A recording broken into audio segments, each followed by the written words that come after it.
Yeah. So I hope you guys can hear me. If not, please do let me know in the chat section if you can hear me or not.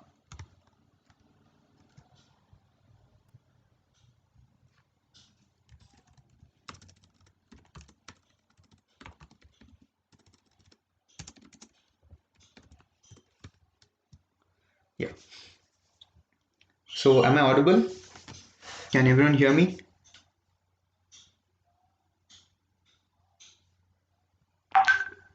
Okay. So today's topic is going to be, like I said earlier, 5 things to consider before filing your IT return. Uh, my name is Manikandan, and I'm a tax expert associated with ClearTax. And so so I can see that everyone's able to hear me. So let's take it forward. So coming to the very basics on ITR. So normally most of us are aware that salaried people will have to depend on their Form 16 to file their ITR.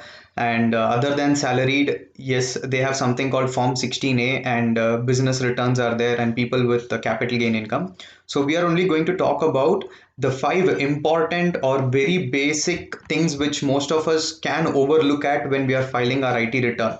So this is a very common mistake that we do. It's something which it is an oversight because year end, once in a year activity this is. So what are those 5 things? So first is Form 16, and we are going to talk about Form 16 and what is the significance of Form 16. So all the salaried people, you will be getting your salary, and then you will also verify your salary credit with your pay slips. But there is something which is the underlying document for you to file your ITR, which is your Form 16. So your Form 16 is nothing but like a statement of your return, which will have the annualized figures of your salary and your deductions, the investment proofs, declarations which you have given, and what has been claimed in the what you can claim in your ITR. So that is what will be there, will be shown in your Form 16. So this would be an annualized figure. So this is your base document with which salaried individuals are supposed to prepare their ITR.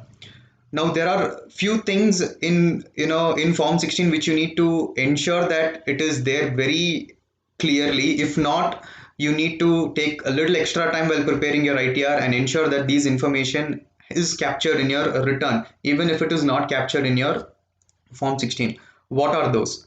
So first thing is, ensure that your income detail is matching with your offer letter or your pay slip, the annualized year to date figures with the Form 16. Check whether your employer has given the HRA exemption benefit which you are entitled for.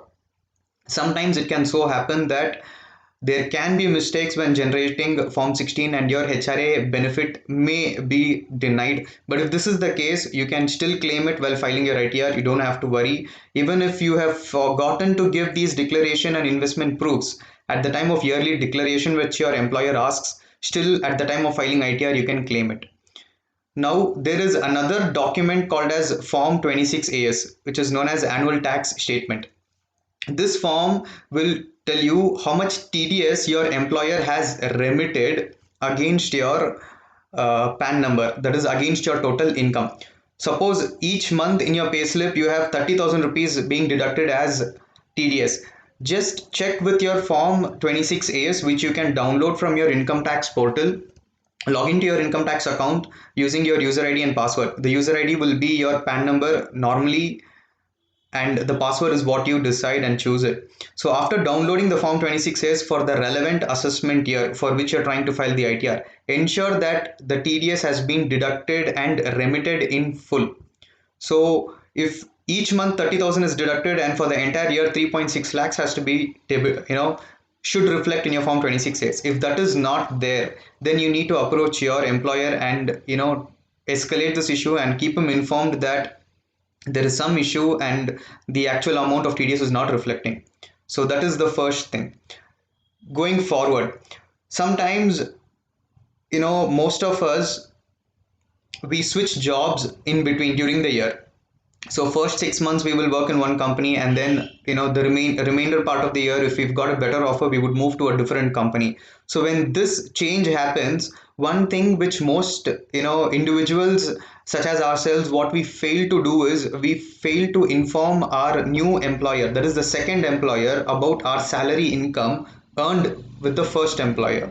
So when you don't do this, what can happen is in the year end, when you're filing your income tax return, there is a possibility that you can get an unpleasant message from your tax consultant or your chartered accountant asking you to pay tax. Why? Because your second employer, he would have considered your income to be the only component which he gives in his CTC. If he says your salary is going to be 5 lakhs for the entire year for being associated with the second employer, then he will calculate tax only on this 5 lakhs. Whereas if you have earned say 3 lakhs for the first 6 months with your first employer, that he would not be considering. And in the same way, the first employer, he will calculate tax and deduct only on the salary which he is paying to you. So what you need to do is, when you join another company during the year, in between, remember to tell the accounts team, the HR concerned, that I have switched jobs during the year and this was my salary income for the period from first April till the date that you were associated with that first employer. So when you do this, what happens is he recalculates your total salary and accordingly deducts tax on it. That is the second point with respect to your form 16. So now you have collected your form 16, you have verified that with your form 26As, and if you have switched jobs during the year, you have also informed your employer about the job change and the salary that you have earned for the first for the first period, for 6 months or 7 months or 8 months, whatever may be the period. So once this is done, check whether, if you've got a self-occupied house property and if you have paid some interest towards the housing loan that you have availed for this house property, ensure that those interest benefits are also given to you and it is reported properly in your form 16. This is crucial, because if you don't do this, what can happen, when you try to file the ITR, you would be taxed on the income which you can claim as a benefit. So to avoid that, you need to do this. If it is not done, no worries, while filing ITR, remember to capture all this. So once 31st March approaches, or once 31st March is done, do remember that the first thing that you need to do on 1st of April is to document all this and keep it as a in a folder, so that it's handy for you during 31st of July. Your form 16s will come to you only after June end or July first week, so you don't have to wait till then. If you have paid LIC receipts, you will have proofs of the receipt, and these days everything is online and digitized, so you can download all of this and keep it with you, so that you can avoid the last minute rush. And then you can also avoid the situation wherein you lose the tax benefit by not declaring an investment. So that would be the first thing. Then, should I pay tax on every rupee that I earn as salary? No, not necessarily. As I explained before, you get certain exemptions and allowances. So now we will look at few common exemptions and allowances which are eligible for almost all the salaried individuals. One is your house rent allowance. So for house rent allowance, there are few metrics based on which you need to calculate your exempt portion of the allowance. So there is a common misunderstanding among every one of us that whatever HRA that your employer gives, we presume it is entirely exempt to us. I'm sorry, that is not the case. If your employer gives you 100 rupees as HRA every month, out of this 100, only a certain portion is exempt and the remainder would be taxable. What is this certain portion? How do I calculate this? If for these queries, if your your form 16 does not mention HRA exemption, we have a tool, a calculator, ClearTax HRA calculator. You can Google search for that, or my colleague Mr. Saikad would share it with you on the chat box. You can use that HRA calculator and you can just key in the numbers what is being asked in that calculator, and the calculator will throw the actual amount which is exempt to you. This is as per the act. You can cross verify at a later stage if you want to corroborate whatever I'm trying to tell now. So your HRA exempt portion would be calculated. Ensure that this exempt portion is exactly what is being reported in your form 16. If not, you can claim the one which you have calculated. That is one. Then leave travel allowance. Most companies, they structure their CTC in such a way that they want to give some amount of tax benefits also to the employee. They don't want their employees to be taxed for every rupee that he earns.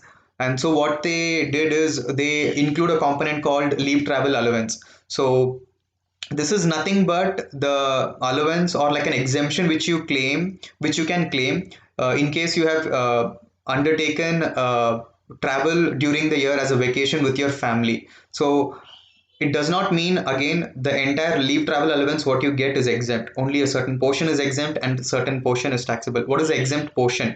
So up to the amount incurred is only exempt, or amount received, whichever is lower. And this is only for domestic travel, and this allowance exemption is available for 2 years in a block of 4 calendar years. Now, for whom all, if I've incurred for a certain few people, can I claim that? Only for your family. Here, family means your spouse, children, dependent parents, brothers, and children of the parents, brothers and sisters of the employee. So, only for if you have spent for these selected or specified individuals and family members, you can claim. In the other case, you cannot claim. If you incur foreign travel, you cannot.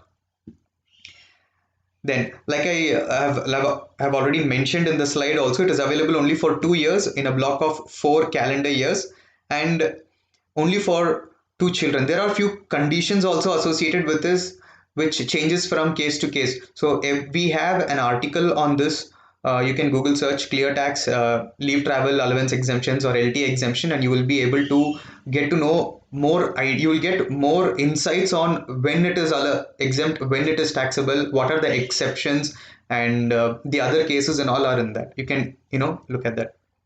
So going forward, then standard deduction. So before 2018, what used to happen is people used to claim reimbursement of medical expenses and reimbursement of transport allowance. That is the allowance which your employer gives for you to meet expenses incurred while traveling from your home to your place of employment. So some people were getting this allowance and they were able to claim an exemption for it, whereas most employees were not getting this allowance and they were not able to claim the benefit. So then what government did is they scrapped, and in 2018 budget they said we will give you a standard 40,000 deduction irrespective of whether you have spent a rupee or not. You get this as an flat deduction. So that 40,000 deduction has been increased to 50,000 for financial year 19 and 20. So this is also another benefit which you will get against your salary. So that also you can claim. Then there is something called professional tax. So you don't get any indirect benefit on this. So what happens is each state government, um, whenever a company is being set up in any state, so there is something called employment tax or tax on employment that the state government will collect. So this is state specific, and the exemption varies from 200 to 250 per month. And so on an annualized basis, you can get a deduction of up to 2,400 to 2,500. Most of you all will be familiar with this deduction, which will be part of your payslip, and it will be like 200 rupees per month as a deduction if your income is monthly income is more than 15,000. So that also you can claim as a deduction. Then coming to the most important one in your investment deductions is section 80C. So normally all of us are aware that 80C is our only option to save taxes. We need to make investments, we need to show proofs for the expenses that we have incurred. So 80C, what you get in 80C is if you have paid life insurance premium, you get a deduction for that. If you have incurred tuition fee for your children, you get a deduction for that. If you have purchased a house property and if you have paid stamp duty on the registration of the house property, you get a deduction for that. Then if you're not married, if you do not have kids, or if you're not very comfortable in investing in life insurance premium, telling the gestation period is high or very longer, then you can make a fixed deposit, a tax saver FD, which will have a 5-year lock-in period, and that can also be claimed over here as an exemption. Or better yet, if you're a very young person, like in your 20s to early 20s and early 30 years of age, then you can make investment in equity linked savings scheme mutual funds, which will have a lock-in of 3 years, and you can claim tax benefits for all these investments that you are making. So ATC, your maximum amount of deduction that against your income which you can claim under ATC is 1,50,000 rupees. Now, so not just ATC. In addition to ATC, you have ATCCD 1B and ATCCD 2. What is ATCCD 1B? It is a contribution to a national pension scheme wherein maximum deduction what you will get is 50,000 rupees. This is over and above the limit mentioned in ATC. Now, if you are a person who's looking at the future, you're like you want to save a corpus for your retirement, and if you're ready to wait the entire period till the time you attain 60 years of age and your income is more and you're losing out more on taxes, then ATCCD 1B you can make an investment. So you can create an NPS account and contribute up to 50,000 rupees and claim a deduction of against your income. That is one. Then ATCCD 2. What is ATCCD 2? Huh. So ATCCD 2 is say similar to ATCCD 1B, but the only crux over here is that you won't be making the contribution on your behalf. Your employer would be making the contribution to your NPS account, and in this case, your deduction will be restricted to 10% of your basic and DA. So if your basic is 5 lakhs and you don't get any DA, then maximum deduction under ATCCD 2 can be 50,000. You will not get the entire amount which your employer contributes. So your ATC is done, ATCCD 1B and ATCCD 2 is also done. Now coming to ATD, which is also important in the present times because of the pandemic and the uncertainty around us, that your health is more important. So there is no point in you earning lakhs and lakhs of rupees if you're not if you do not have a contingency plan with you. Like, what if you fall sick? What if you have elderly people at home, your parents? So we all are more concerned and worried about our parents' health than of our health. So you can take out an health insurance policy and you can claim a deduction for that. Now, what is the quantum of deduction? So if the policy is in your name and if it is covering your wife and your children, then you get and if you are not a senior citizen, then you get a deduction of up to 25,000.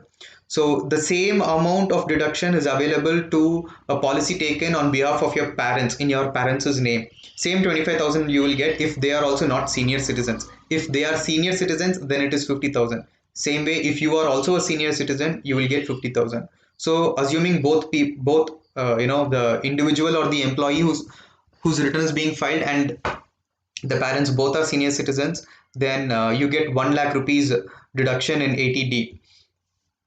Then going forward, so as I already explained how to claim exemption for HRA. Now the other question which most of us have always got is, my employer does not give me HRA, but I'm paying rent and I want to know if I can claim some benefit for this rent paid. Yes, you can claim a deduction under 80GG. So what is 80GG and why it was introduced is, the background is similar, very simple, and the same logic what we just discussed. Since some of them are not getting HRA but they are paying rent, the government did not want for them to suffer and pay taxes, so they introduced 80GG, where here what you can claim deduction is your there are three metrics like similar to your HRA, but the metrics over here are different. What happens is, for you to claim a deduction under 80GG, you should not have received any HRA during the year. You should not be owning any self-occupied house property, and not just your minor kids. The house property should not be in the name of your minor kids or in the name of your spouse. So then you can claim 80GG deduction.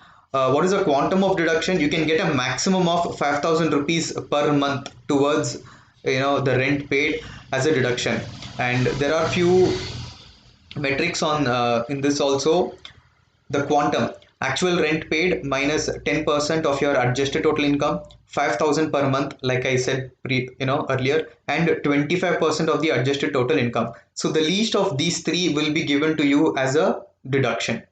So if the 5,000 per month is leased, then you'll get that. If 25% of adjusted total income is leased, you will get that. Or if option A is leased, that you will get that. What is adjusted total income? Adjusted total income means your gross total income. From that, you will exclude the deductions which has already been given to you under 80C to 80U. And if you've got some capital gain income like from share trading and all, or basically any capital gain which is suffering tax at a special rate and not the slab rates, these will be excluded. And on the balance remainder amount what is there, that is your adjusted total income, and on that the quantum of deduction would be calculated, that is 25% of adjusted total income or a rent paid minus 10% of adjusted total income.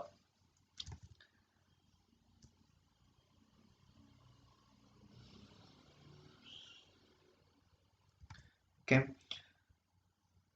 the next discussion, this is also another important point where there is a disconnect among all of us.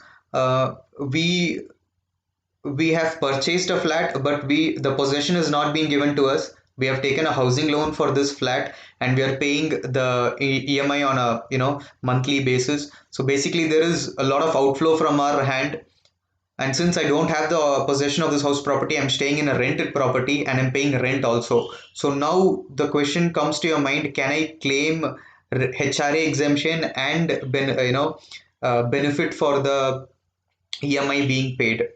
Unfortunately, you cannot claim this under normal circumstances. So what is normal circumstance? Supposingly, if you're staying in Bangalore and you have purchased a house property as explained before, but you're not living there, or possession is not handed over to you, but you're paying the EMI, and you're taken a rented place and you're staying in a rented premise for and paying rent. Now you can claim only one of these two. You cannot claim both.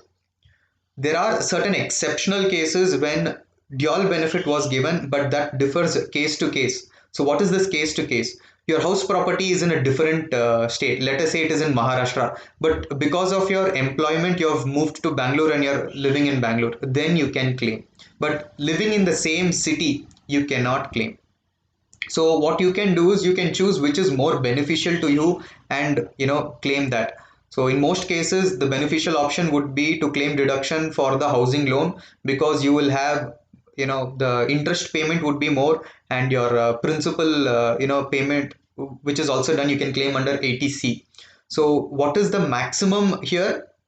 Up to 2 lakhs you can claim as an interest deduction for the self-occupied house property. Excuse me. And up to 1.5 lakhs you can claim as a deduction under 80C. So 3.5 lakhs is the amount of deduction what we are talking about. Whereas in HRA, when you compare, sometimes it might be lesser. So it is always better to go with your housing loan exemption. Now if this house is let out, then you can claim. If you've bought a house and if you feel you've got a more lucrative option by renting it out to someone, then yes, definitely you can claim. In this case what happens is, same way, your deduction for interest will be capped to 2 lakh rupees. But the added advantage what you get is, any interest paid in excess of 2 lakhs, you cannot adjust that against your current year, but you can carry it forward for future years. And in the future, you can claim it. Then point number 4. So this is also another important point. We all have salaried account and a savings bank account, and we definitely want to save money for our future. So we will have some balance, be it 10,000, 20,000, whatever is the average figure on a yearly basis what you're maintaining. So on this balance what you maintain, your bank will give you interest at say 3.5% or 4%, some X percentage return. So this interest income what you get for the balance maintained in your savings bank accounts. Please note accounts and not just one account, or not the account that you want to map with your IT return or want to declare to your IT return. All the accounts. If you have 10 accounts, the balance, interest earned for the balance maintained in all these 10 accounts, you need to declare that in your IT return. Now, So you can get a little anxious, like, why should I declare all this? This is my hard-earned money, and should I have to pay tax on that? No. Up to 10,000 rupees, you get a deduction for that. So if all 10 accounts put together, if your interest is coming up to 5,000, entire 5,000 is exempt. If it is 25,000, then up to 10,000 you get an exemption under section 80 TTA, and the balance 15,000 becomes taxable for you. So you need to, declare this. So this is more like a disclaimer and information to all our viewers, telling them please declare this, because tomorrow, because of certain unforeseen situation, if you get a notice and if at that point of time they ask you to furnish your savings bank statements, and if they verify the interest earned with your ITR, and if it is not there, then you can be penalized for non-declaration. So the non-compliance cost can work out to be more expensive for you than the tax amount that you have to pay on this interest, because at that point of time when you get a notice, you get a notice with a demand notice for the tax, interest and penalty. So it is better to pay. If your tax is going to be 500 rupees or 5,000 rupees something because of the interest income, better to pay it than to not declare it and deal with the consequence at a later stage. So please bear this also in your mind. Then the other thing which most salaried people are not aware of is, what are the other income that I have to declare in my IT return. You're not obligated to only declare your salary income, your savings bank interest income, or your fixed deposit interest income. There are other incomes also which, if you have earned during the year, you need to declare in your IT return. What are those? So like I said, if you have a property and if you have given it out on rent, you should declare that in your IT return, because now data exchange is happening at all levels between government authorities, and very soon it is going to be implemented even in the real estate sector also. And because Aadhaar is being linked to the registration requirements. So if you have a house property and if you have given it for, and if you've rented it out to someone, and whatever rental income you earn, you need to declare that in your IT return. So your entire income is not taxable. If you have earned 30,000 rupees per month as rent, 3.6 lakhs for the year, you get a 30% standard deduction. Then you, like I said earlier, if you have interest payment being done for a loan taken to purchase this property, you get a benefit against, for that also, against the income. Municipal tax which you pay to the local municipal corporations in the respective states, you get a deduction or a benefit for that also. So you need to adjust all this against your 3.6 lakhs of rental income, which is known as gross annual value. So once you reduce that, you get something called as net annual value, and you will have to pay taxes on this net amount only. So there can be other questions like, when my tenant vacates, I have to do some painting and renovation work to make sure the house is hospitable and livable for the new tenants that I might get. So how can I claim exempt or deduction for that against my rental income? You cannot claim a deduction for that specifically. That is why the government is giving you a flat 30% deduction. So that's like standard, you will get it. So it is assumed that all your expenses have been taken care in this standard deduction. So only on the net annual value you have to pay tax. Please do not take it lightly, and don't avoid declaring in your return. Please declare it, which is the safest and the right thing to do, because like I said, non-compliance cost is always expensive than paying the tax. Then, not just your house property, if you have done some share trading, if you are a homemaker, and you have some savings, and if you have ventured into stock trading because you want to make better use of your time, then you need to declare that in your IT return. So there are multiple situations here, like if you are trading on a day-to-day basis, if you are a day trader, then it is speculative income. If you are more like a small very short time trader, like you buy today and sell it after 1 week or 1 month or something, then you will have to put it in capital gain. And if you are a more experienced and organized trader, and if you're trading in futures and options, then this is one very important part in the capital markets where most people fail to declare this. If you have done some futures and option trading, you need to declare that. Now, whether uh, your return is liable for a tax audit or not has to be decided, but you need to declare that. Now, why should you declare all this? One thing, if you have suffered loss in this year for financial year 19 and 20, if you have suffered some loss, in order for you to claim this loss against your future income, you need to file a return and then claim it. If you don't file your return, then you cannot claim this loss. So there is also a misconception among our viewers that I don't have to declare this in my IT return when I don't have an income. If in a year you have only losses, you still need to declare, because only when you file your return, declare the loss, you can carry forward this loss for 8 future years and adjust that against your future profits. But if you don't do that, then in the future profits it becomes entirely taxable and you need to pay tax on that. So that is one more point. Now, if you're conducting some tuition sessions, if you're a graduate and you're taking coaching, if you're conducting coaching center for the students in your vicinity, then this book income which you earn as a freelancer, that is also to be reported and declared in your return, and you have to pay tax on that. Now, just because I carry on, just because I'm a freelancer or because I have a small, a part-time business income, should I declare this and pay tax? Not always. If your income is crossing the basic exemption limit of 2,50,000 rupees for people who are other than senior citizens, individuals in HUF who are not senior citizens, then if you need to declare this. Now, you are obligated to file your return if your income is crossing 2,50,000, but you're not always required to pay tax on the income, because up to 5 lakh rupees of income you get a rebate under section 87A. So if your income is within 5 lakhs, let us say it is 4 lakh and 90,000 and something, an odd amount, and if your tax liability is 13,000 rupees, entire 13,000 rupees you get as a tax rebate. You don't have to pay tax on it, but you need to file your ITR.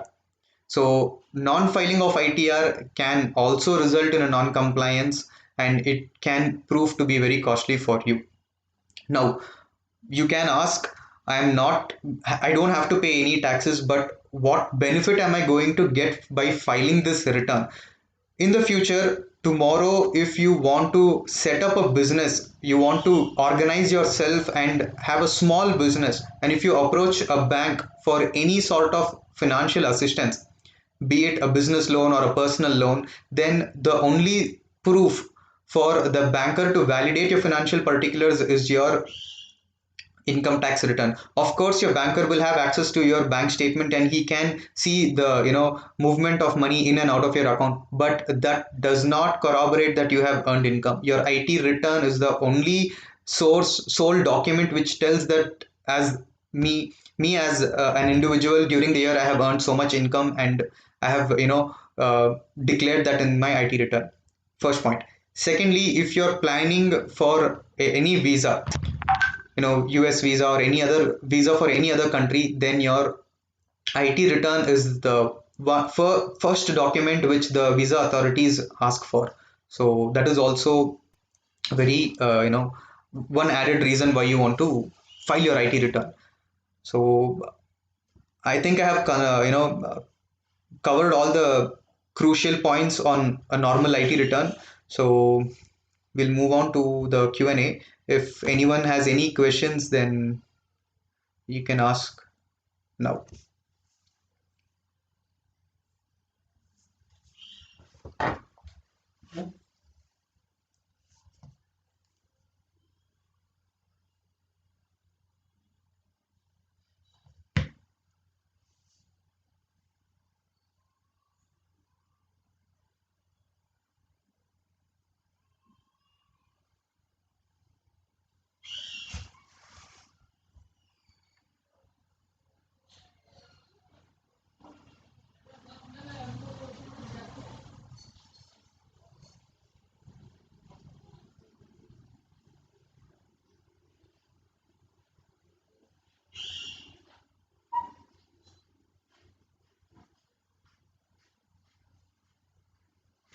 So question from Ms. Rashmi. Yes, if your CTC is below 5 lakh, you don't have to, pay any tax, but you are obligated to declare this in your IT and file it, income tax return and file it.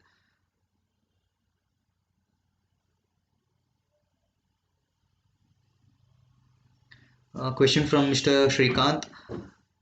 If your parents are not earning any income and then they are not obligated to file their IT return.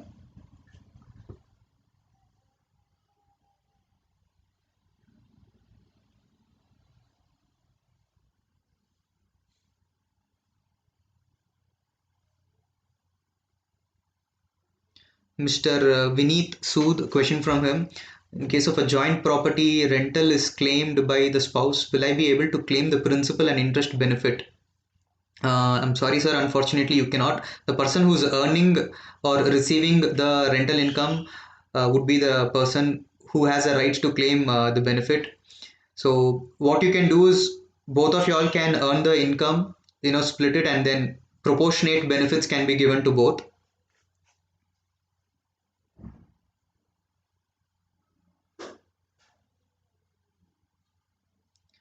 Harsh Harsharatna, under 80C, what all investment deductions are included? Um, your PF Provident Fund contribution which you make and which appears in your pay slip and in the Form 16 you can claim that. Tuition fees paid can be claimed. Fixed deposit tax saver FD created which has a lock-in of 5 years can be claimed. Then as in taken up in our discussion, uh, stamp duty paid for the purchase of a new house property can be claimed. Then ELSS, equity linked savings scheme, mutual fund investments, then your life insurance premium can be claimed. So, yeah, about 7 to 8 common ones which most of us are aware about, you can claim all of those.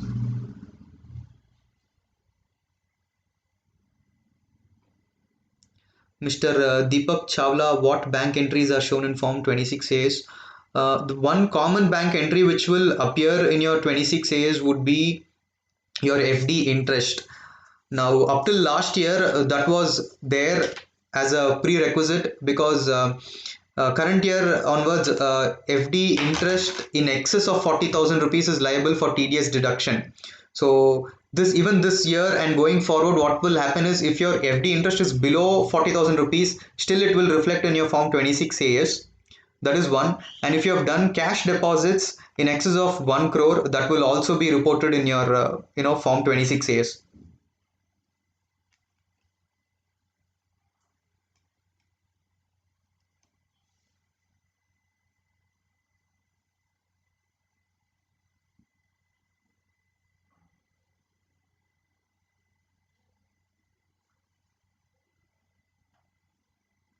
Mr. Kushal Shinde. In case of house registration, deductions can be claimed under Section 80C. Only the stamp duty value can be claimed.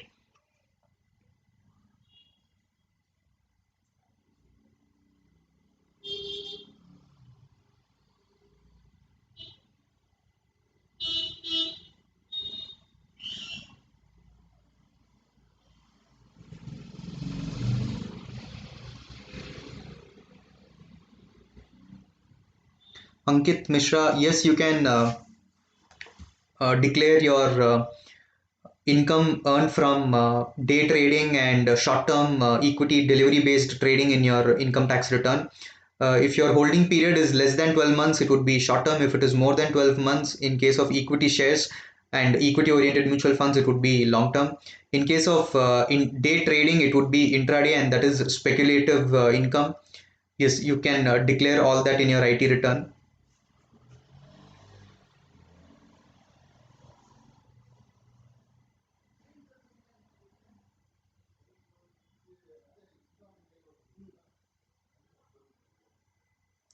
Mr. Sanjay K, yes, if your ATC is exhausted, then you can make a contribution to NPS and claim 50,000.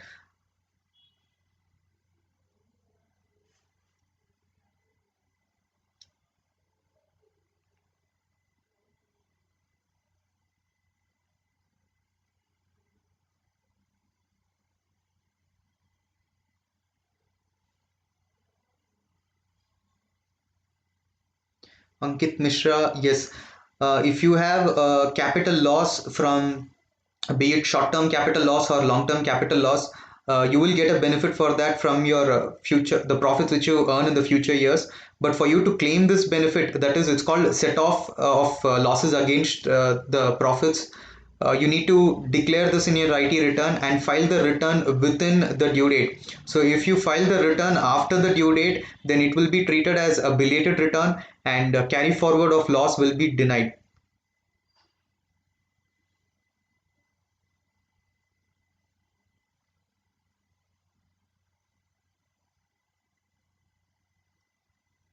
Mr. I'm sorry, Miss Saroja Gaunkar. Uh, Sorry, you cannot claim both, as explained earlier. Either HRA or interest paid for the housing loan can be claimed. Both, yes, if both the properties are located in two different cities, then yes, you can claim. But again, you need to be able to prove the ground why you have claimed, because it will not be taken very lightly by the tax officials.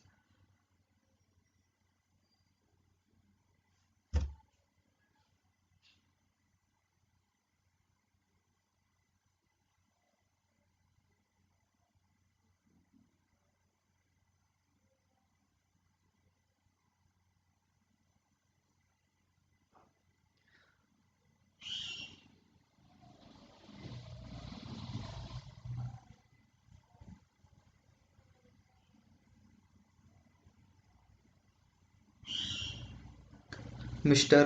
Sarath Kumar, in case of SB interest, you get a deduction up to 10,000, whereas in case of FD interest, if you are not a senior citizen, then for FD interest, you don't get any exemption or deduction.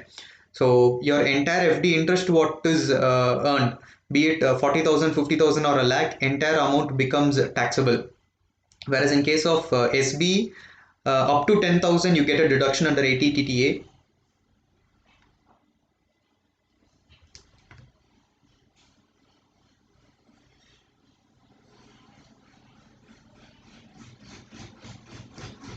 Okay, so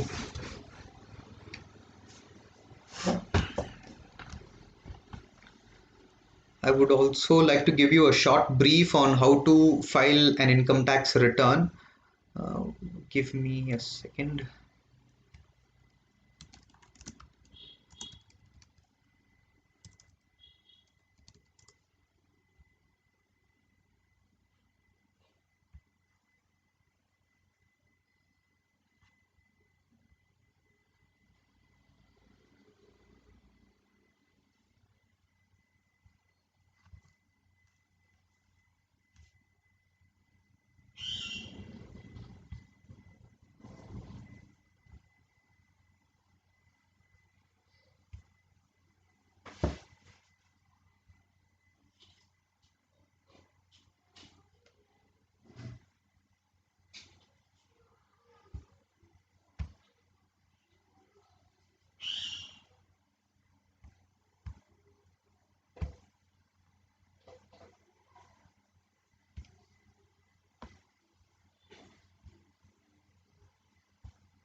Yes, I will just show you how to file an IT return. Give me 2 seconds.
Okay, so I will show you how to file an income tax return on our platform, ClearTax.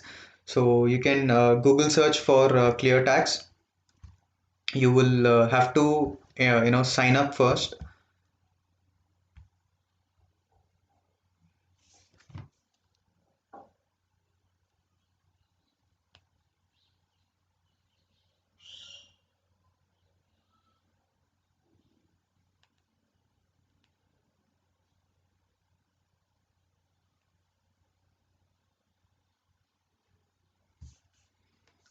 Uh, can you hear me?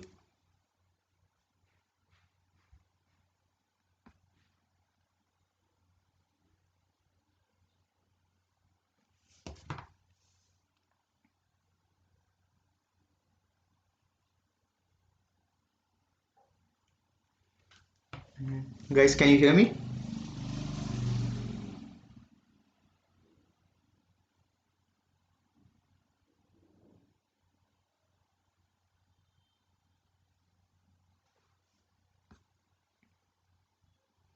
Okay, so first you need to Google search ClearTax.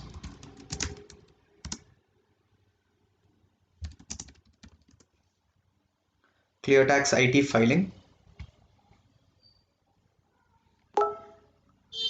will log out from my account since I've already logged in.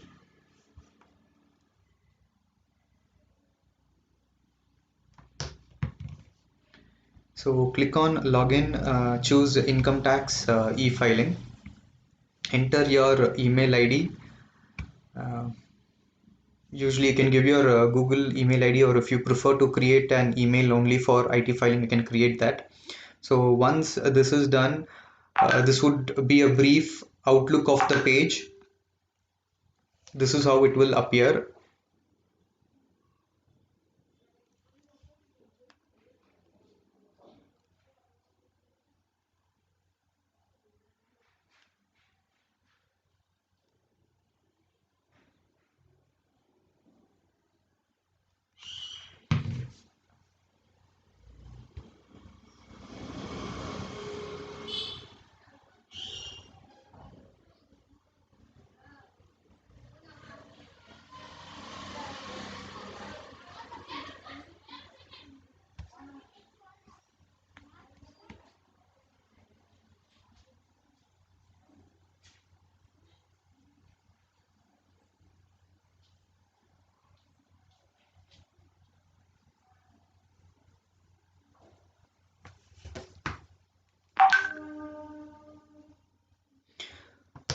I'm sorry about the delay because we are all working from home, so we are having some technical issues, getting it fixed as we speak. Kindly bear with me for another 5-10 minutes this time, and I will show you a live session on how to use our platform and file the return.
Okay.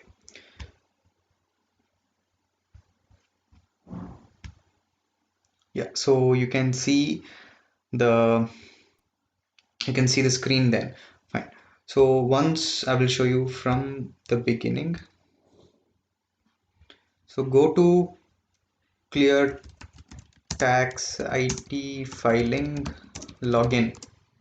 Google search for this. You will get the first pop-up or the first page which appears on your search engine. You can choose that. Click on login, choose income tax e-filing, and mention the email ID and the password. So this is for login or sign up. You can try this out in the same way. So if it is a sign up, it will ask you for your name, your mobile number and email ID, and what kind of a tax filer are you? Are you an individual or are you a tax consultant? You can accordingly choose that. So since I already have an account, I will choose to log in with my Google account. So it is not necessary that you need to map your existing account. If you wish, you can create a separate email ID for this and you can maintain that. No harm in it. So once you have logged into your account, this would be your overview or the dashboard, how it will appear. Presently, I have already created one IT return. So what I will do, I'll click on this file for another person. Choose this. Now click on file a new return and then choose the category of the return or the assessee for whom you're filing: individual, HUF, AOP, BOI, public limited company, a private company, a firm, cooperative society, or LLP. So I'm going to file for an individual. Click on individual. you will get two options now: continue or upload form 16 PDF, or continue here. So I will upload form 16 which I have. So click on upload form 16. Now you can drag and drop the form 16 over here.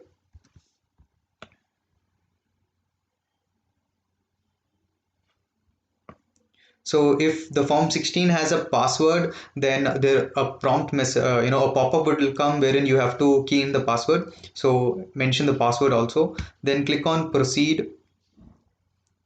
So once you click on proceed, you will get another pop-up which will ask you if you have switched jobs during the year.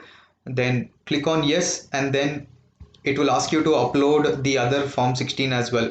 If not, then you can click on proceed to e-filing. So this would be an overview of the form 16, like your taxable salary, then gross total income, deductions, like whatever is there in your form 16, a very short summarized version of that will be displayed in this screen. So verify that and then click on proceed to e-filing.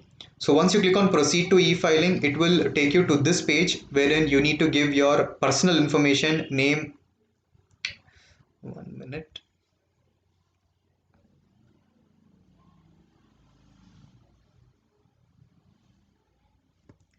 So I will give my name.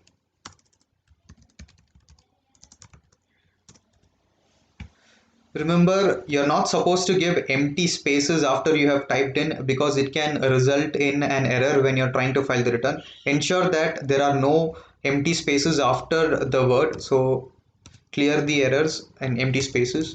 Give the last name. Choose the gender. Give your date of birth,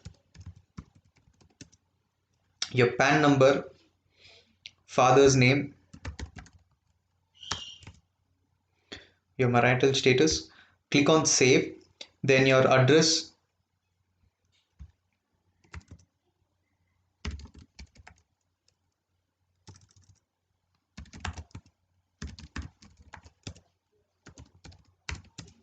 I'm just giving you some, just general info so that we can quickly go to the other, tabs. Give your mobile number, your email ID, then secondary email ID. Click on save.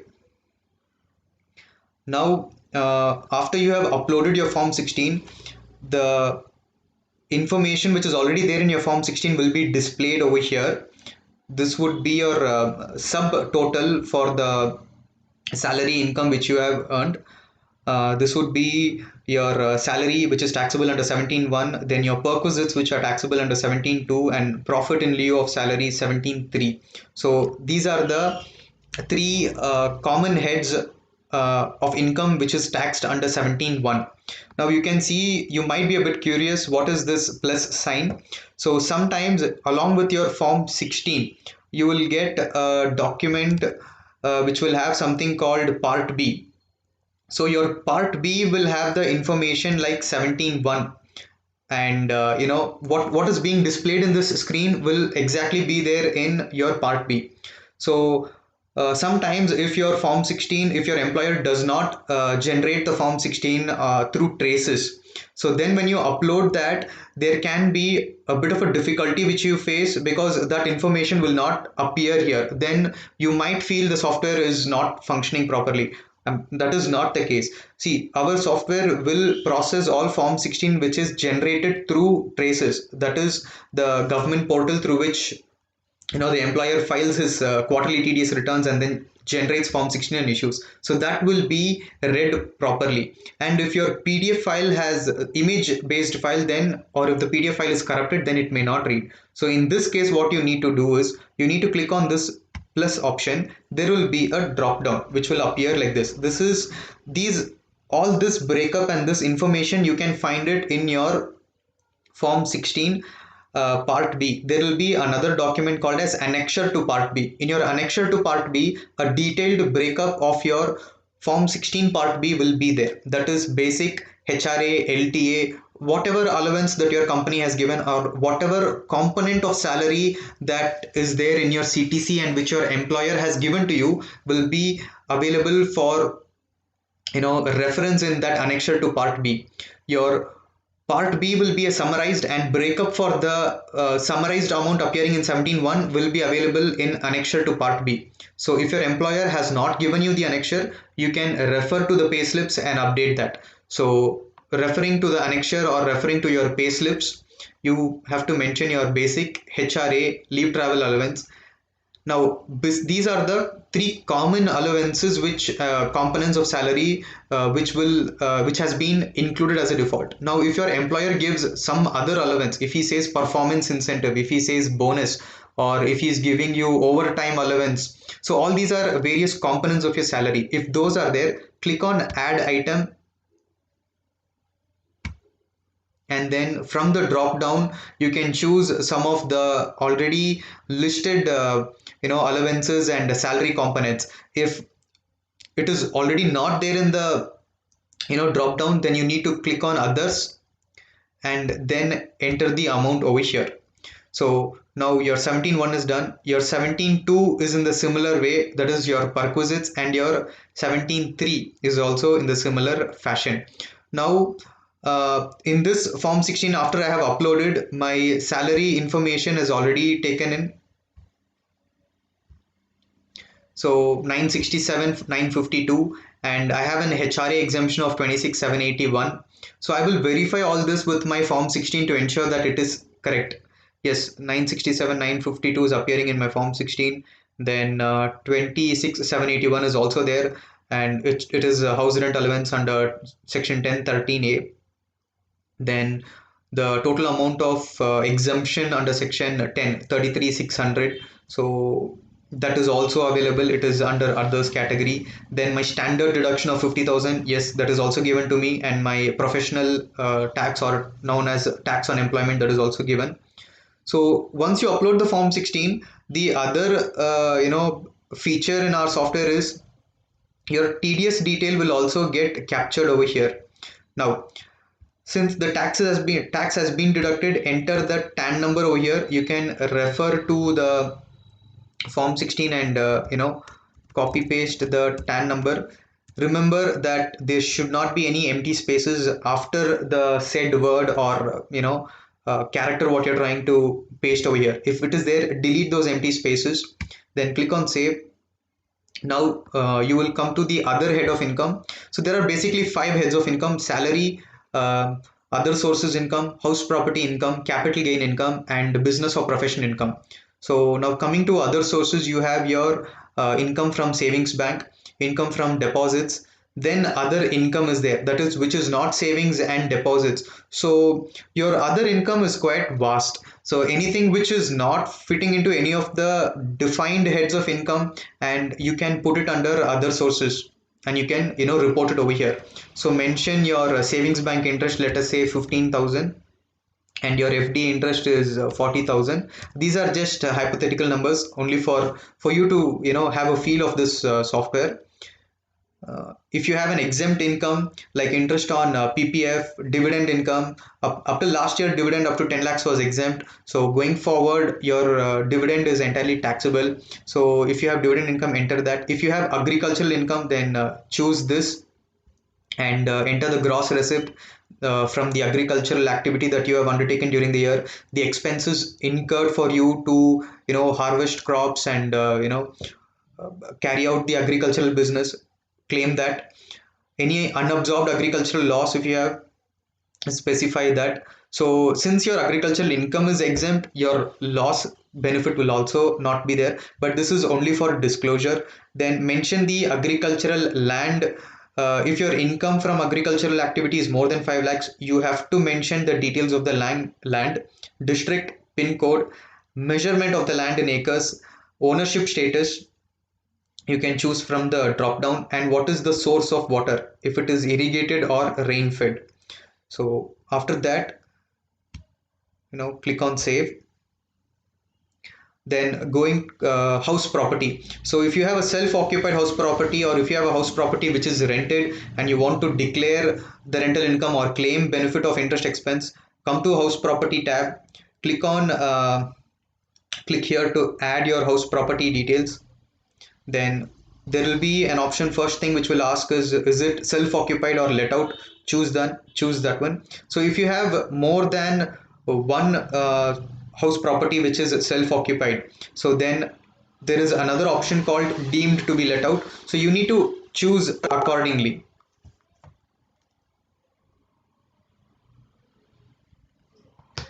Then mention your interest on housing loan over here. Now if you have a pre-construction period interest, then you need to mention that over here in the year in which the construction is completed, and accordingly 1/5 of the pre-construction period interest will be given to you as a deduction. So over 5-year period you will get the benefit for the pre-construction period interest. Mention the address, the details of the co-owner if the property is co-owned, and click on save. Then coming to capital gain. So one interesting feature in our software is in capital gain, you have the option to upload your CAMS report, and now we have introduced Zerodha reports also. So you can directly click on upload, choose upload file, and upload the PDF documents, that is CAMS and Carby, which you have downloaded. Now if you have multiple share trading activity, if you have done, if it is short term, then click on choose the ClearTax template. It is an Excel tool which we have created to capture your capital gain income as per section 112A. So your entire grandfathering benefit and all that will be given to you. All you need to do is just data enter your script details, the ISIN code, the quantity, amount, purchase value in aggregate, and per share sale value, and it will automatically be calculated, and then you need to upload that also into the software and it will compute. Now you have, if you have sold any share, let us say a house property, then choose land or building. Any other asset, click on this, choose from the draw this one, give the date of sale, purchase, and your capital gain tab will get updated. So after your capital gain tab is updated, then if you have business income, come to the business tab and click on add income. So if you have a partnership, if you're a partner in a firm and you're receiving remuneration, choose this option and give the firm details and the amount of remuneration you have received. So if you're carrying on a business and you wish to avail the benefits of presumptive taxation under 44AD, then click on add income under 44AD. A pop-up such as this will appear for you. This window will be there. Choose the business, give the trade name. What is your gross turnover, or gross receipt, under which option you have received the receipt. Segregate that before you enter the details over here, and accordingly you can enter. So this is for people who have a business, and for professionals who want to opt for the benefit of 44 ADA, similar window, they need to choose this option. Then 44 AE business over here. And if you're maintaining books of accounts, that is a profit and loss account, if you're you have a dedicated accountant and a team, if you have organized your business, and if you're subject for tax audit, then click on add BSPL income and enter all the details over there. Then if you have done share trading intraday, then there is speculative income tab wherein you need to enter the, choose the nature of business, trade name, same thing. What is the turnover from the speculative activity and what is the gross profit? You need to mention that over here, then save it. So your business and profession tab will also be updated. So after this, come to deductions. You have your ATC, your ATTTA, then you have your ATG deductions which you have given. Click on this after you have updated anything. Now if you have ATD and you have dual plans, that is one for self and family and one for the parents, then accordingly segregate the premiums that you have paid and mention it in the respective cells over here. If your parents are below senior citizens or below 60 years of age or above 60 years of age, then choose from the drop down and update this section. Then section 80E, so all your deductions whichever is applicable to you, then you can choose that. So your other deductions like 80DD, 80U, those are also available over here. Now investment details, this is one thing which most people are getting confused. So what you have to do is, if you click here, if you have invested. So for the financial year 19 and 20, the government had extended the investment deadline from 31st of March till 31st of July 2020. So if during this said period, if you have made any investment, then you need to update the investment value also in the respective section, under like 80C, 80D, 80U. And after you have updated that tab, you need to come over here and only give the amount as a disclaimer over here, only for disclosure purpose, to tell out of this 1.5 lakhs, let us say 20,000 I have invested during April to July, you need to mention over here. Do remember that this 20,000 you mention over here does not mean it will come into 80C.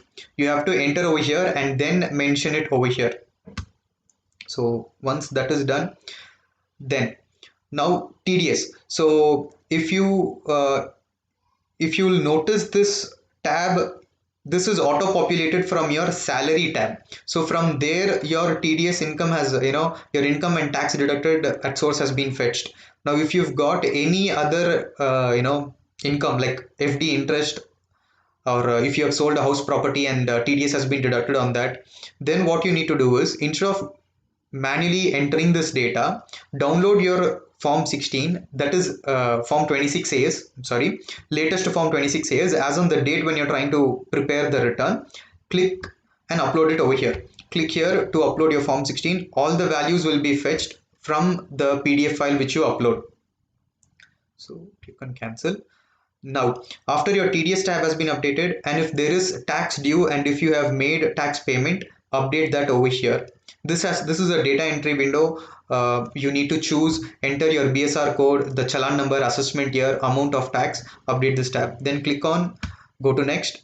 So now your bank other details you'll have to give, your bank account number in which you want the refund to come to if you have a refund, and the other bank accounts. So this is where you want the refund, that is a primary bank account. And if you have more than one bank account, then you are required to declare the account number, IFSC code and name of the bank of all the accounts that you have maintained. So it is not like only one account. If you have 10 accounts, 10 accounts has to be declared over here.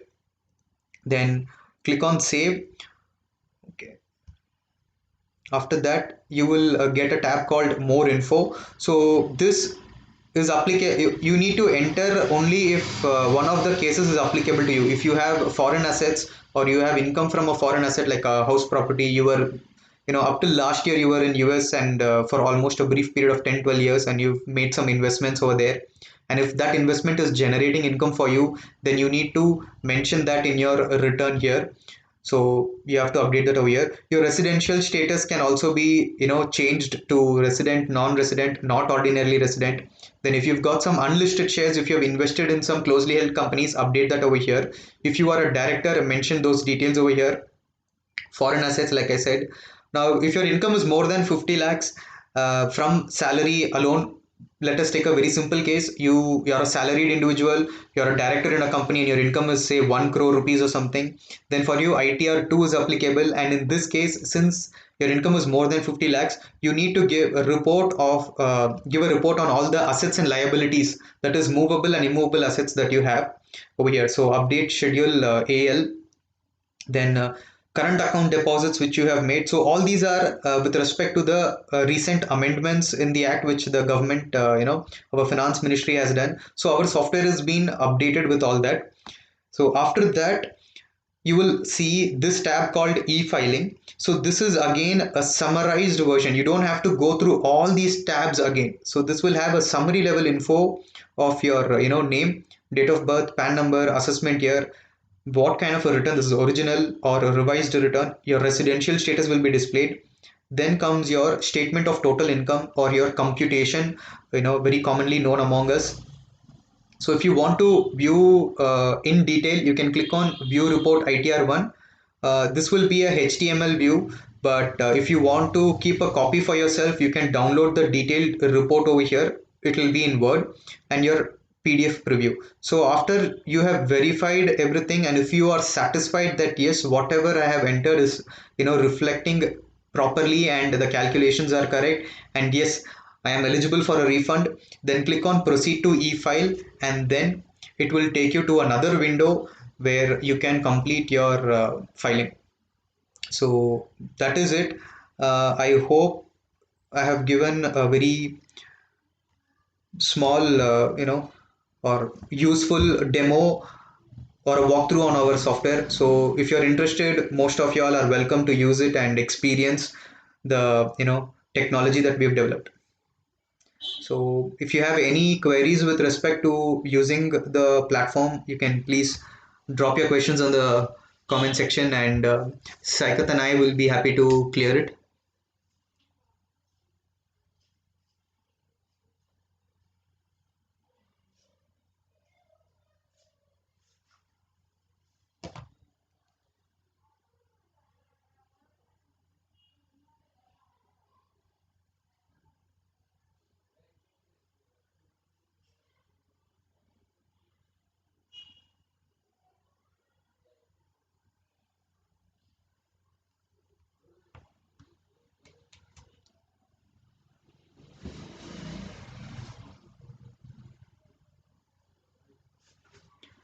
Okay. So we have actually extended our standard time from of this session. So if all your queries are solved, then I would be closing the session now. Okay. Thank you guys. It was really nice having you all on our live webinar. Do visit our page. Try to explore the software. So for self filing, it is free. Try to take advantage of the platform. Use it. Enjoy your IT filing experience. Most of the time, it's not always necessarily pleasant, but we are trying to make sure that it is pleasant for you all. Thank you once